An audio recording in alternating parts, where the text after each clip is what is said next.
Did you know the city that invented the skyscraper once raised its entire downtown 10 feet into the air while businesses stayed open? Welcome to Chicago, where innovation meets audacity. Hey there, curious travelers. Today we're exploring Chicago, a city that rose literally from the ashes to become America's architectural wonderland. For many decades, we visited Chicago yearly to see friends. It's far more than just another big city. Chicago offers unique weather influenced by Lake Michigan, diverse neighborhoods resembling mini countries, and an impressive food scene. In this video guide, I'll take you beyond the tourist traps to experience Chicago like a local.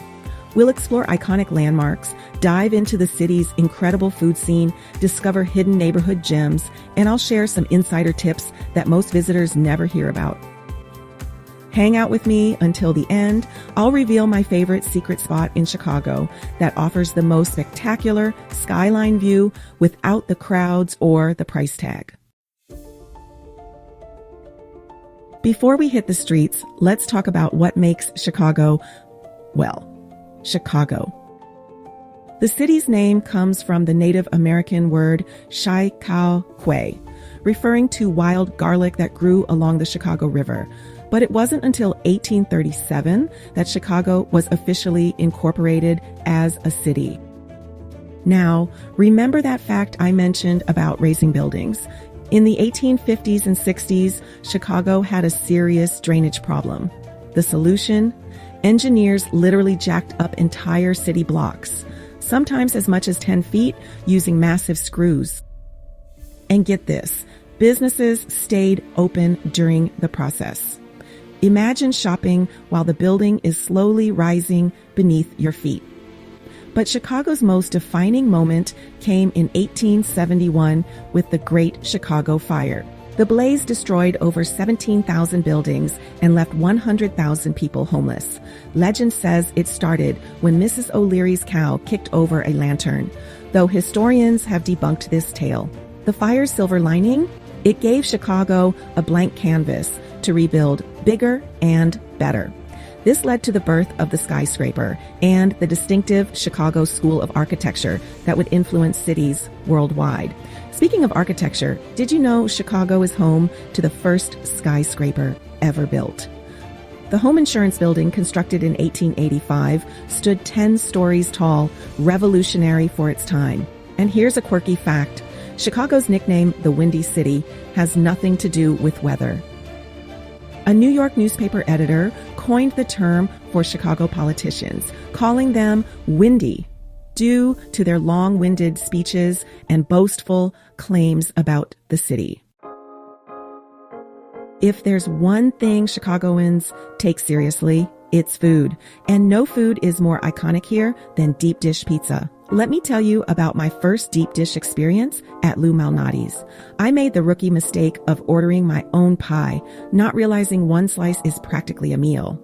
Their butter crust is legendary, and the way they layer the cheese under the sauce keeps everything perfectly melty. But the deep dish debate is real. Locals are fiercely loyal to their favorites, whether it's Lou Malnati's, Giordano's, Pequod's with its caramelized crust, or Gino's East with their cornmeal crust. My advice? Try them all and join the debate. Let's talk about Chicago hot dogs. There's an unwritten rule here, no ketchup. A proper Chicago dog comes dragged through the garden with yellow mustard, bright green relish, onions, tomato wedges, pickle spear, sport peppers, and a sprinkle of celery salt on a poppy seed bun. Portillo's and Gene and Jude's serve some of the best hot dogs in town. But Chicago's food scene goes way beyond these classics. The city's diverse neighborhoods offer incredible culinary experiences.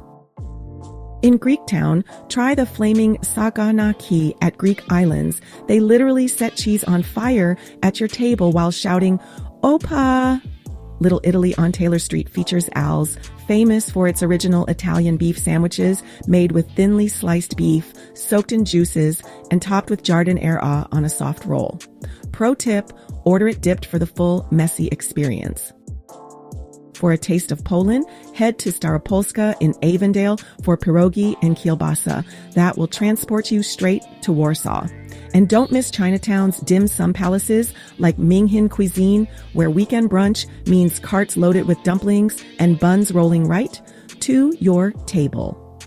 For something uniquely Chicago, try a Jibarito in Humboldt Park. It's a Puerto Rican sandwich that uses fried plantains instead of bread, invented right here in Chicago. And if you're looking for fine dining, Chicago boasts 23 Michelin-starred restaurants. Alinea in Lincoln Park offers mind-bending molecular gastronomy, while Ever in Fulton Market delivers artistic tasting menus in a space that feels like a culinary cathedral. Chicago's skyline is a masterpiece of human ingenuity, and there's no better place to appreciate it than from the water. The Chicago Architecture Foundation's River Cruise is consistently rated one of the top tourist experiences in America, and for good reason.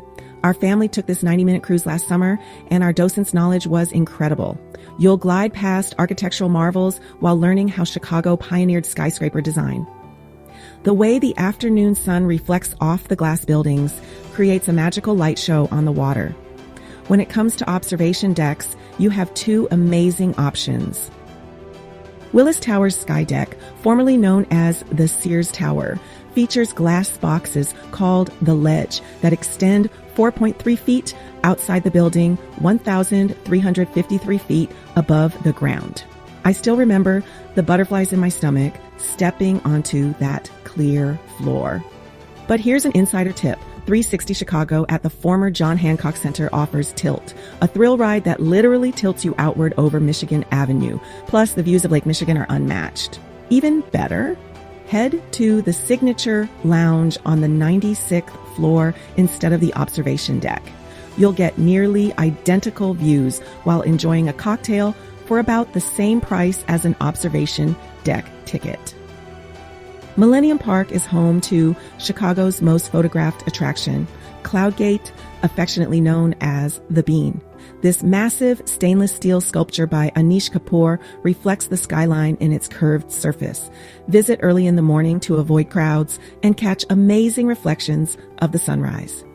Right next to the Bean, Crown Fountain features two 50-foot glass towers displaying rotating faces of Chicago citizens who occasionally spit water into the reflecting pool.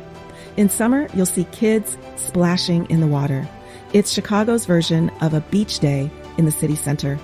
Just across the street is the Art Institute of Chicago, home to iconic works like Grant Wood's American Gothic and Edward Hopper's Nighthawks. The modern wing, designed by Renzo Piano, is a masterpiece itself with a floating staircase that seems to defy gravity. Navy Pier extends into Lake Michigan and offers carnival rides, restaurants, and boat tours. While it's definitely touristy, the Centennial Wheel provides spectacular views, especially at sunset when the city begins to light up. For sports fans, catching a Cubs game at Wrigley Field is a must. Built in 1914, it's the second oldest ballpark in America. Even if you're not into baseball, the ivy-covered walls, hand-operated scoreboard, and electric atmosphere make it worth experiencing. Pro tip, seats in the bleachers put you right in the middle of the most passionate fans. Chicago is often called a city of neighborhoods, 77 of them to be exact, each with its own distinct personality. Let me take you through some of my favorites. The Loop is Chicago's downtown and commercial heart, named for the elevated train tracks that circle the area. Beyond the skyscrapers and business hustle, you'll find hidden gems like the Chicago Cultural Center with its stunning Tiffany Dome, the largest of its kind in the world. It's completely free to visit, and they often host art exhibitions and performances. Just north of the Loop is River North, where former warehouses have transformed into art galleries, trendy restaurants, and nightlife hotspots. Merchandise Mart, once the largest building in the world with its own zip code, dominates the landscape. Don't miss the Riverwalk, a relatively new addition that's become a favorite spot for locals to grab drinks along the water. Lincoln Park combines natural beauty with urban sophistication. The neighborhood's namesake park stretches along Lake Michigan and houses one of the country's oldest free zoos.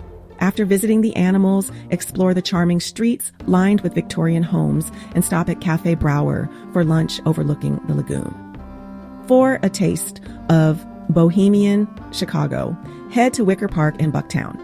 These adjacent neighborhoods are havens for indie boutiques, vintage shops, and eclectic dining. The Flatiron Arts Building houses dozens of artist studios that open to the public on first Fridays each month. Grab a coffee at the Wormhole, a 1980s-themed cafe complete with a DeLorean, and people watch along Milwaukee Avenue. Pilsen showcases Chicago's vibrant Mexican-American culture through colorful street murals and authentic taquerias. The National Museum of Mexican Art offers free admission and houses one of the largest collections of Mexican art in the country. Every second Friday, galleries stay open late for monthly art walks that feel like neighborhood block parties. Hyde Park on the south side is home to the University of Chicago's Gothic campus and the Museum of Science and Industry, housed in the only remaining building from the 1893 World's Fair. This is also where you'll find the future Obama Presidential Center, currently under construction. And I can't talk about Chicago neighborhoods without mentioning Andersonville, a historically Swedish area that's now one of the city's most friendliest communities. The Swedish American Museum celebrates the neighborhood's heritage, while Women and Children First Bookstore has been a feminist literary landmark since 1979. Here's a local secret. Each summer, many neighborhoods host street festivals celebrating their unique cultures. Taste of Randolph in the West Loop features food from the city's hottest restaurants, while Fiesta del Sol in Pilsen is the largest Latino festival in the Midwest. Getting around Chicago is surprisingly easy thanks to its comprehensive public transportation system. The L train, short for elevated, is the nation's second oldest rapid transit system and connects most neighborhoods and both airports to downtown. A single ride costs $2.50, but I recommend getting a Ventra card and loading a 3-day pass for $20 if you're staying for a weekend. The Blue Line runs 24/7 from O'Hare to downtown, while the Orange Line connects Midway Airport to the Loop. Chicago's grid system makes it incredibly navigable. Streets run either north-south or east-west, with State Street and Madison Street serving as the 0 points. Remember this local saying? The lake is east. If you ever get disoriented, just locate Lake Michigan and you can reorient yourself. For exploring the downtown area, Divvy bike sharing stations are everywhere. A day pass costs $15 and gives you unlimited 3-hour rides. The Lakefront Trail offers 18 miles of car-free biking with spectacular views. Rideshare services like Uber and Lyft are plentiful, but be aware of surge pricing during rush hours and after major events. Water taxis are a fun alternative in summer, connecting major attractions along the river and lakefront. Now, when should you visit? Chicago experiences all 4 seasons, sometimes in the same week. Summer, from June to August, brings temperatures in the 70s and 80s, perfect for exploring outdoor attractions and beaches. This is festival season, with events like Taste of Chicago, Lollapalooza, and neighborhood street fests happening almost every weekend. Summer is also peak tourist season, so expect higher prices and crowds. Fall, from September to October, is my personal favorite time to visit. The weather is mild, the summer crowds have dispersed, and the city's parks transform with beautiful fall colors. Plus, you can catch Bears football games, the Chicago Marathon, and spooky fun Halloween decorations in October. Spring, from April to May, offers gradually warming temperatures and blooming flowers in the parks and gardens. The city feels fresh and energized after winter, though be prepared for occasional rain showers. Winter, from November to March, is admittedly harsh, with temperatures often below freezing and the infamous wind chill making it feel even colder.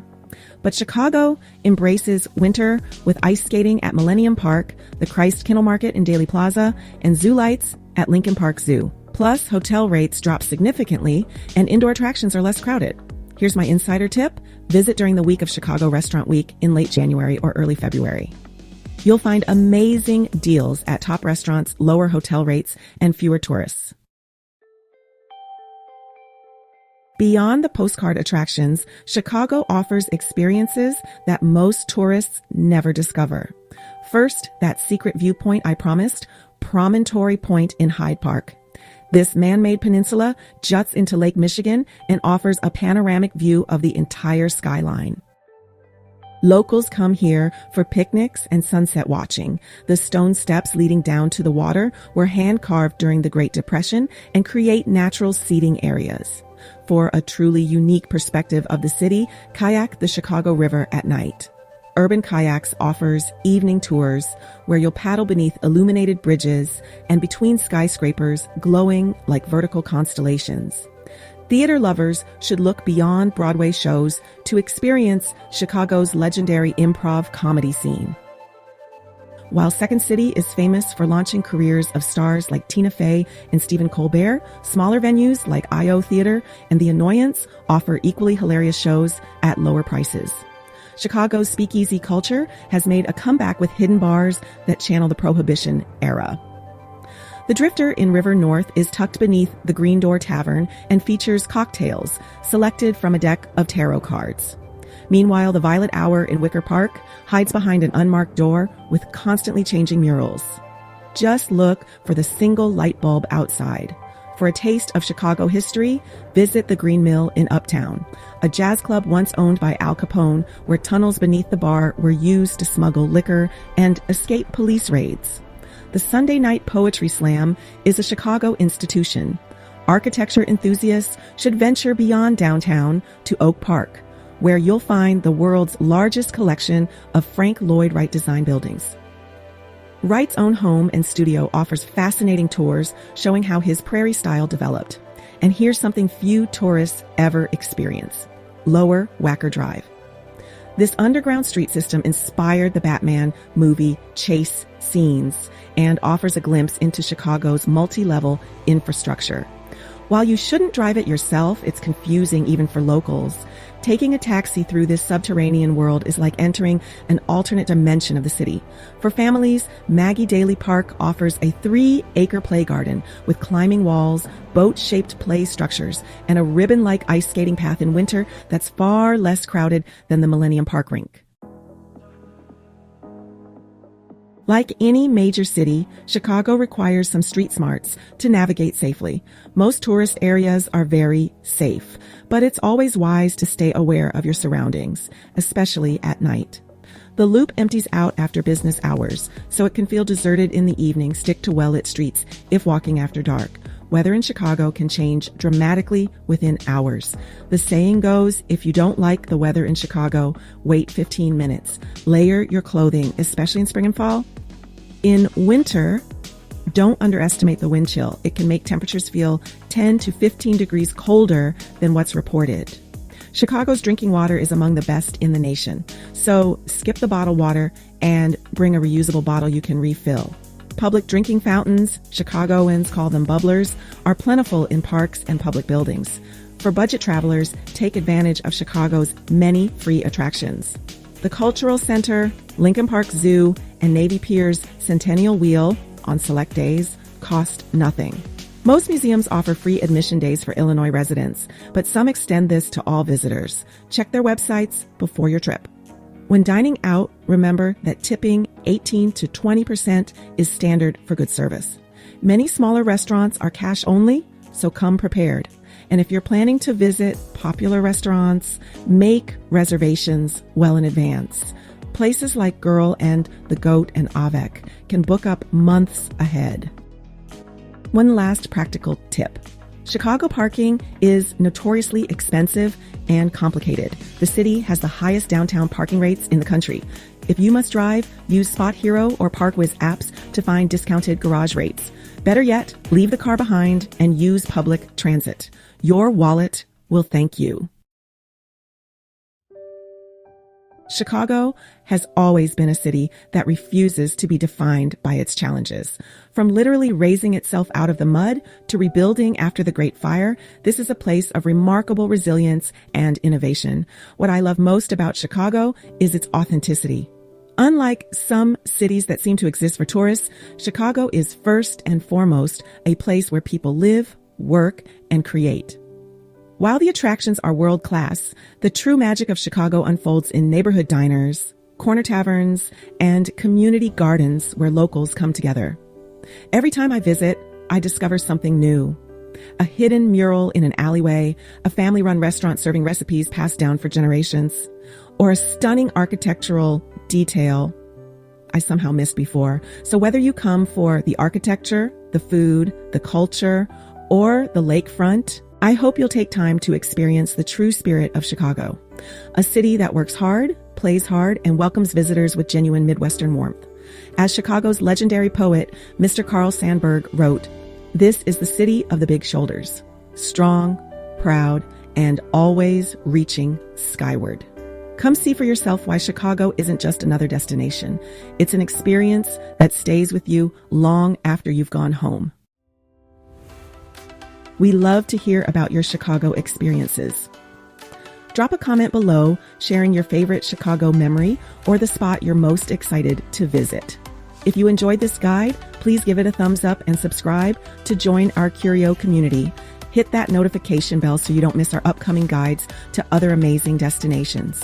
For a free PDF checklist of everything we covered in this Chicago travel guide video, check the link in the description below. Thanks for exploring Chicago with me today. I'm Montira, encouraging you to keep your eyes on the skyline. Stay curious and look up. The architecture above is as incredible as the experiences below. But don't wander off just yet. Our next exciting stop is the stunning Lake of the Ozarks. Get ready for breathtaking views, thrilling water activities, and charming lakeside hangouts. Click to watch more and dive into the adventure. I'll see you in the next video.